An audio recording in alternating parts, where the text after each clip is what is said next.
Pengabdian Masyarakat kali ini adalah sosialisasi pencegahan penyebaran COVID-19 dan sharing bersama tentang kegiatan harian selama masa pandemi pada remaja. Jadi kita bersifat kita nggak usah formal-formal banget ya, kita sharing bersama bagaimana kegiatan yang sudah kalian lakukan mengenai setelah masa pandemi ini, apa yang sudah pasti akan ada adaptasi yang baru. Bagaimana kalian menyikapinya nantinya. Oke, jadi kalau yang kalian ketahui tentang COVID-19 apa? Mungkin bisa nanti kalau saya ajukan pertanyaan bisa langsung dijawab. Ya.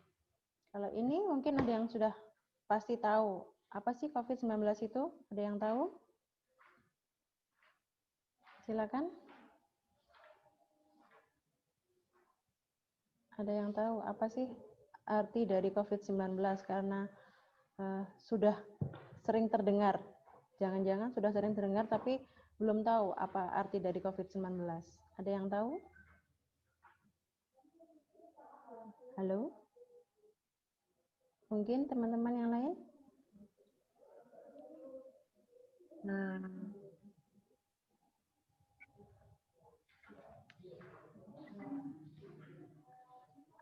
ya, jadi COVID-19 itu dari novel coronavirus. Dikatakan 19 karena dia keluar pada tahun 2019. Di novel coronavirus COVID-19 ini merupakan virus yang baru, penyebab pada penyakit saluran pernafasan. Virus ini berasal dari negeri Cina. Novel coronavirus merupakan satu keluarga dengan virus penyebab dari SARS dan MERS. Jadi gejala klinisnya pun juga pasti khas yang terkena pada saluran pernafasan. Seperti apa saja yang sudah dijelaskan di WPT ini ya. Ada demam, batuk pilek, gangguan pernafasan, sakit tenggorokan, letih, dan lesu.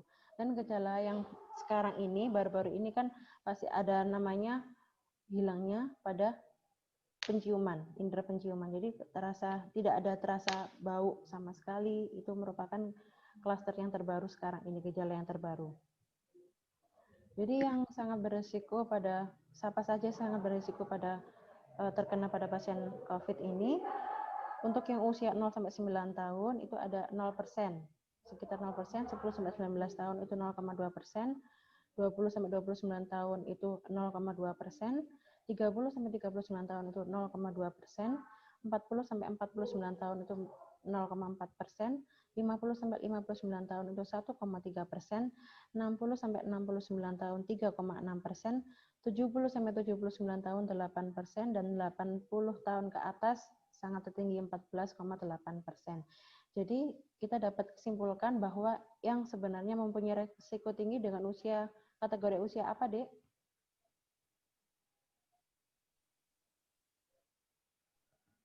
Kategori usia lansia, ya. Lansia. Oke.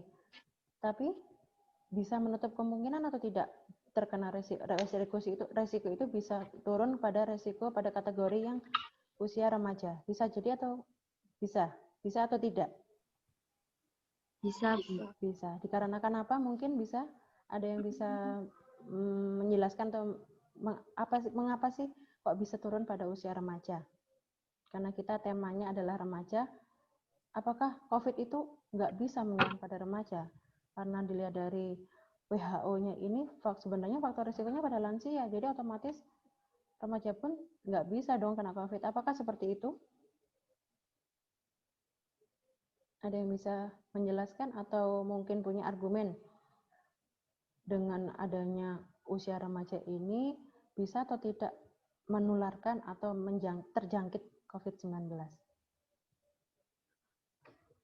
Yuk, siapa? Ada yang mau menjelaskan? Nggak ada ya?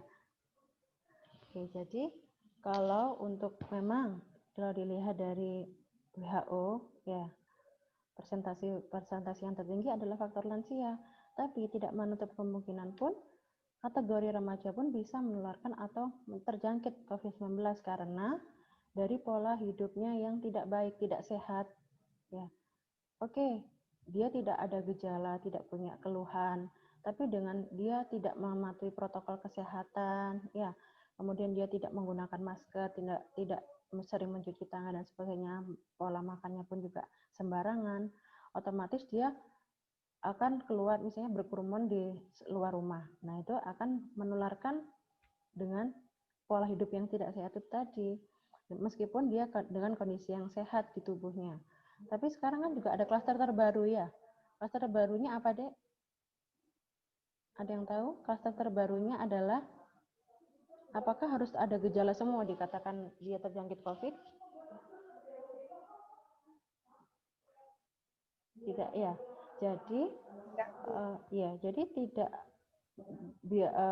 yang awal-awalnya dulu harus ada gejala itu tadi, gejala klinis yang sudah kita bahas tadi. Tapi yang sekarang ini ada klaster terbaru, yaitu orang tanpa gejala. Jadi dia merasa tidak ada gejala apapun, tidak merasa batuk, demam, dan sebagainya. Tapi saat di rapid test, dia hasilnya reaktif. Nah, itu sudah mempunyai faktor resiko akan terjangkit COVID itu tadi. Karena dia mungkin imunitasnya dia lemah, ya, jadi asupannya juga pun dia kurang, dan ditambah lagi dengan faktor kehidupan atau kesehariannya dia yang kurang baik. Jadi faktor remaja pun bisa terjangkit COVID atau menularkan dari yang sehat di yang lainnya. Jadi virus corona ini bisa terjangkit di berbagai benda di sekitaran kita. Ya, contohnya di udara. Virus ini bisa hidup selama 3 jam. Di tembaga dia bisa hidup selama 4 jam, di aluminium 2-8 jam, di sarung tangan operasi maupun medis 8 jam, di karton atau di kardus selama 24 jam, di besi atau baja nirkarat selama 2-3 hari, di kayu 4 hari, di kaca 4 hari, di kertas 4-5 hari, di plastik 2-3 hari. Nah, benda-benda ini ada di lingkungan sekitar kita bukan? Kalau kalian lihat. Ya kan ya? Nah, jadi harus kita apakan benda-benda bila supaya tidak tercemar atau terkena dari virus ini? Harus kita apakan sekitaran kita, rumah kita ini, benda-benda khususnya pada benda-benda yang kita sebutkan tadi. Terus kita apakan? Harus desinfektan,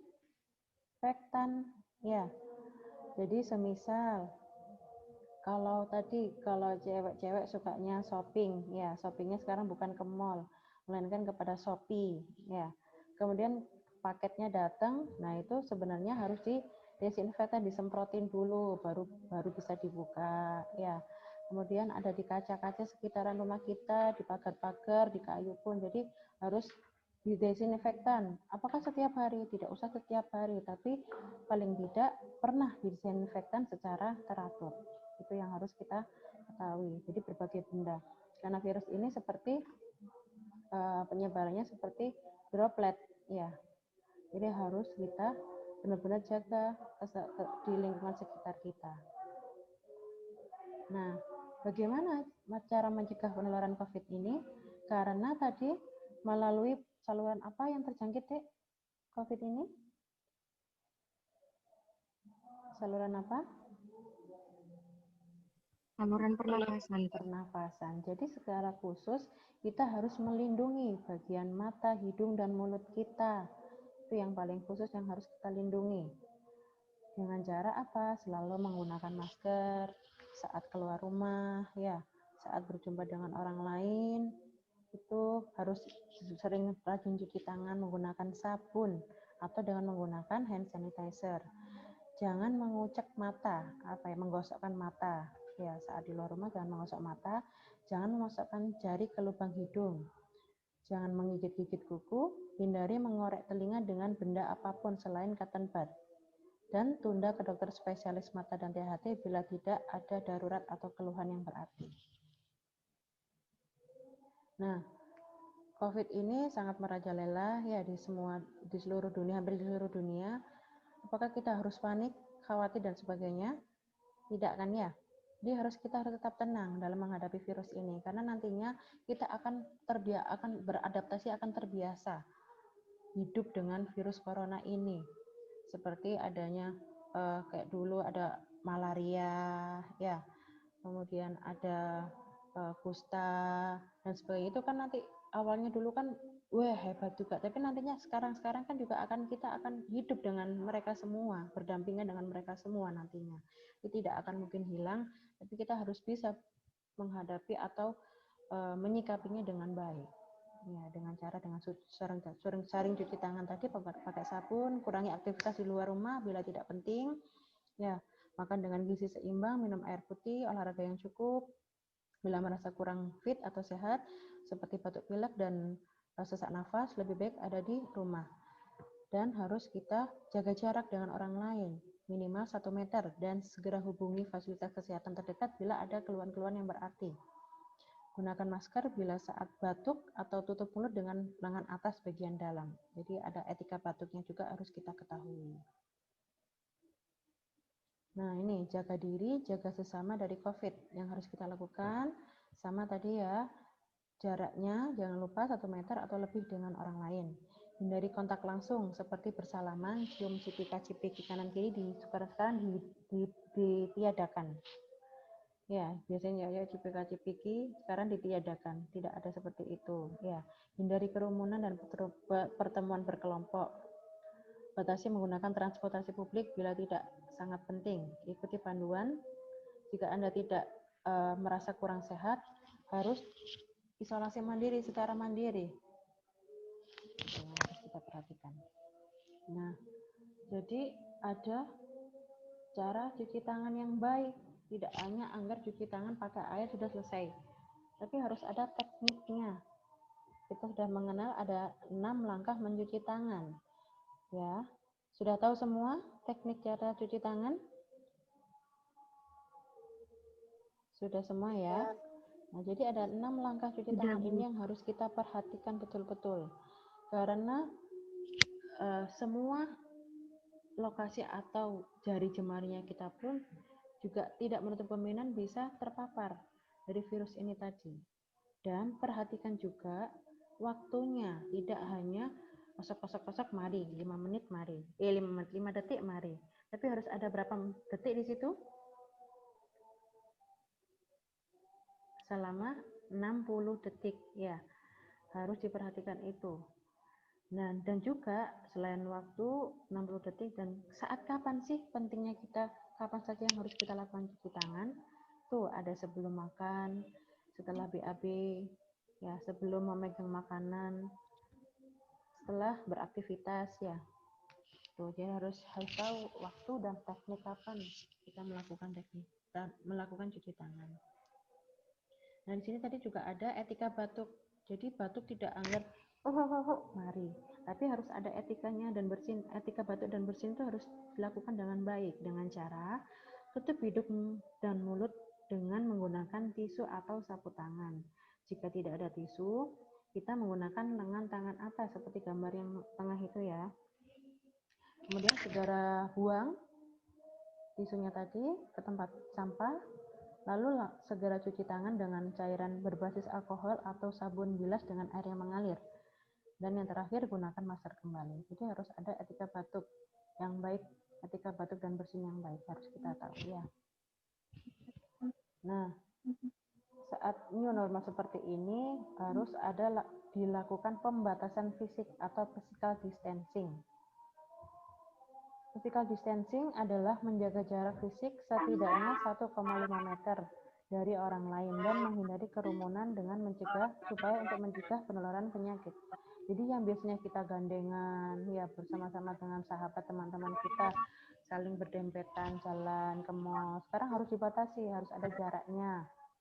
Dengan orang yang saat berbelanja pun juga harus ada jarak di antara kita. Nah, bedanya apa physical distancing dengan social distancing? Apakah sama, Dek, social distancing dengan physical distancing? Menurut kalian? Sama tidak? Berbeda, Bu. Berbeda. Kalau social distancing ada yang tahu apa? Dari kata sosial berarti apa? Social distancing. Apa intinya dari social distancing? Ada yang tahu? Seperti mengurangi berkerumunan.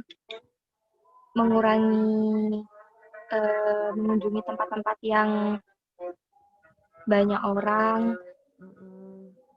ya bepergian secara seperlunya setelah kepentingan yang kita selesai langsung pulang, mungkin ke pasar, setelah itu langsung pulang dan ya cuci tangan. Oke, baik. Terima kasih. Jadi benar, kalau dari kata sosial ya, social distancing ini lebih banyak dibandingkan dengan individu. Jadi harus ada pembatasan jarak sosial seperti PSBB, itu ya, social distancing, pembatasan kegiatan tertentu pada penduduk dalam suatu wilayah ya.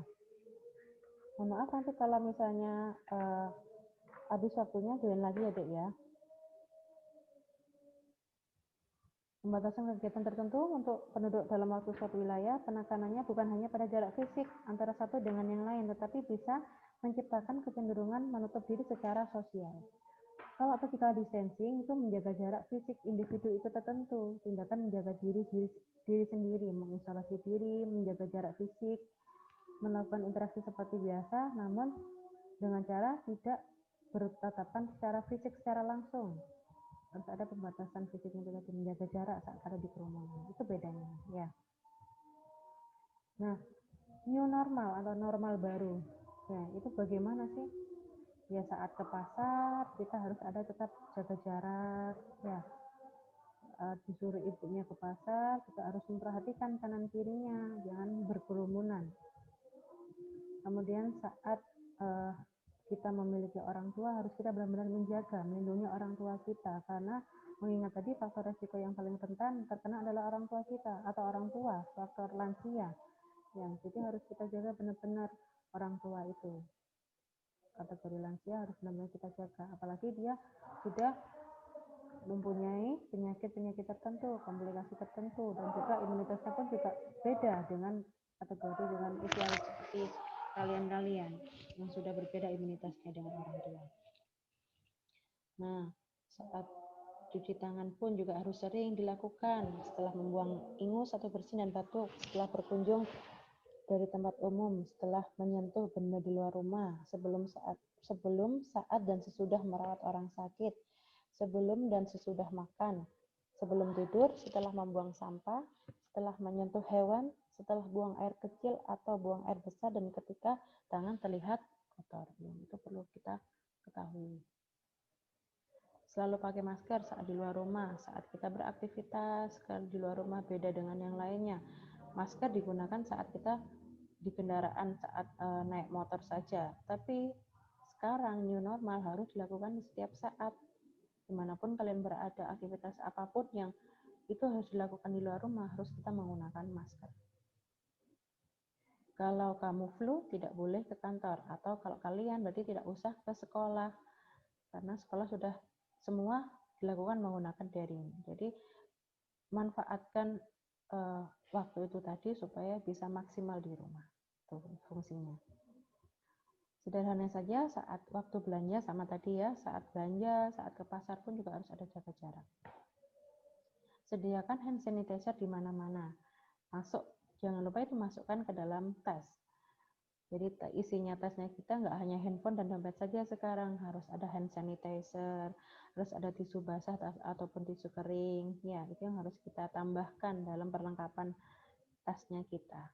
Nggak hanya tas kosmetik juga, ya. Kemudian juga saat setelah pulang dari keluar rumah langsung mandi, ya. Meskipun kita hanya keluar nggak nyampe 1 jam, kalau kita sudah memang keluarnya itu dengan adanya berkerumunan di sana, harus pulang dengan kondisi yang bersih. Saat pulang langsung mampir ke kamar mandi untuk dilakukan mandi yang bersih. Jadi saat kalau ketemu tidak usah saling salaman dulu. Jadi say hi saja, tidak usah saling berjabat tangan. Tuh ya. Saat di transportasi umum tetap jaga jarak.